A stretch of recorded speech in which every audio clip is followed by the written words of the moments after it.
Prince Harry is done pretending. After giving up his crown, his country, and his family for Meghan Markle, he's finally reached his limit. It started with a single magazine leak.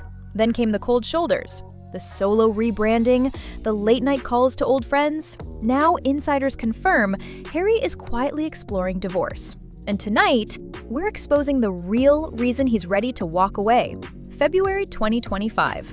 A fluff piece in People magazine shattered Harry and Meghan's marriage. The article portrayed Meghan as the resilient hero carrying her family, while painting Harry as an emotionally unstable liability. No direct quotes from him. No chance to defend himself. Just a calculated character assassination from the outlet Meghan's team has cultivated for years. Palace insiders say Harry was white with rage when he read it. This wasn't just bad press, it was the woman he abandoned a kingdom for, quietly throwing him under the bus. Meghan didn't just betray Harry, she weaponized the very media machine she claimed to despise. That People article was no accident. It was the latest move in a years-long pattern where Meghan cries media abuse, then manipulates press to suit her narrative. Remember her lawsuits against the Mail for invading privacy? Compare that to her team leaking Harry's private struggles to People. Remember her Oprah tears about false narratives? Now, she's letting outlets paint Harry as a lost, unstable burden. The hypocrisy is jaw-dropping.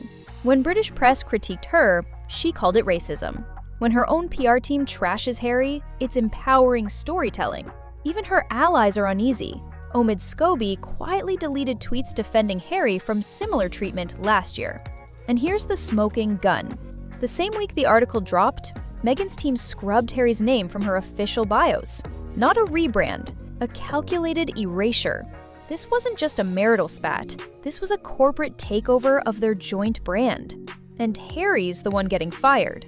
Meghan didn't just betray Harry, she weaponized the very media machine she claimed to despise. That People article was no accident. It was the latest move in a years-long pattern where Meghan cries media abuse, then manipulates press to suit her narrative.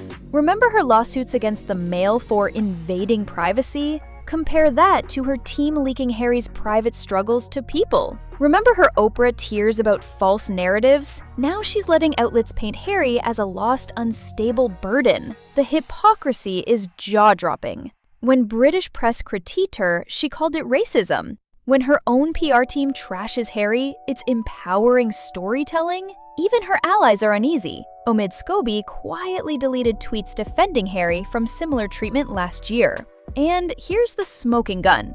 The same week the article dropped, Meghan's team scrubbed Harry's name from her official bios. Not a rebrand, a calculated erasure.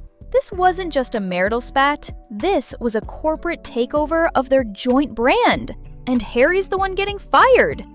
Meghan isn't just moving on. She's systematically erasing Harry from her empire. Leaked contracts reveal her new lifestyle brand, American Riviera Orchard, has zero mention of Harry in its founding documents. Not as partner, not as consultant, nowhere. But the real kicker? Netflix executives confirm Meghan's been pitching solo documentary projects. No cameras following Harry, no power couple narrative, just her story. One producer spilled, she said Harry's healing journey doesn't align with her vision of female empowerment. Meanwhile, Harry's been scrubbed from her website, cropped out of promotional materials, and most tellingly, left off the guest list for her secret Hollywood power dinners. Even their shared staff are being quietly reassigned to Meghan-only projects. This isn't just professional distancing, it's a corporate takeover. That Sussex brand they built together, Meghan's rebranding it as a one-woman show. And Harry? He's not just losing a wife, he's becoming irrelevant in his own life's work. Harry isn't just fantasizing about a royal return, he's actively testing the waters. Palace insiders confirmed 3 separate calls since March between Harry and senior aides, not the usual happy birthday niceties, but coded negotiations about what reconciliation might look like. The most shocking detail? He allegedly asked, "Could I keep my military titles if I came back alone?" This from the man who trashed the institution on Netflix. Now he's begging for scraps of his old identity. But here's why these talks matter. The palace isn't saying no. They're floating conditions. No Meghan ever again at family events. No more interviews trashing the crown. A probation period before any public duties. A senior courtier brutally summarized, "We'll take the spare back, but not his baggage." Meanwhile, William's response speaks volumes. When asked about Harry's potential return, he reportedly told aides, "Let him grovel first." This isn't just sibling drama, it's a king-in-waiting asserting dominance over the prodigal prince. The legal war has already begun, and Harry's getting outmaneuvered. Court filings reveal Meghan quietly retained 2 top Hollywood divorce attorneys last month, while Harry scrambled to find UK counsel familiar with royal prenups. The biggest bombshell? Their $23 million Montecito mansion is now listed under M. Sussex LLC, a shell company that cuts Harry out of ownership. Meanwhile, his team is desperately trying to claw back Invictus Games trademarks. Meghan's lawyers quietly filed under her name last year. But here's where it gets dirty. NDAs. Meghan's demanding Harry sign lifetime gag orders about their marriage, while her team preps tell-all interviews about his emotional instability.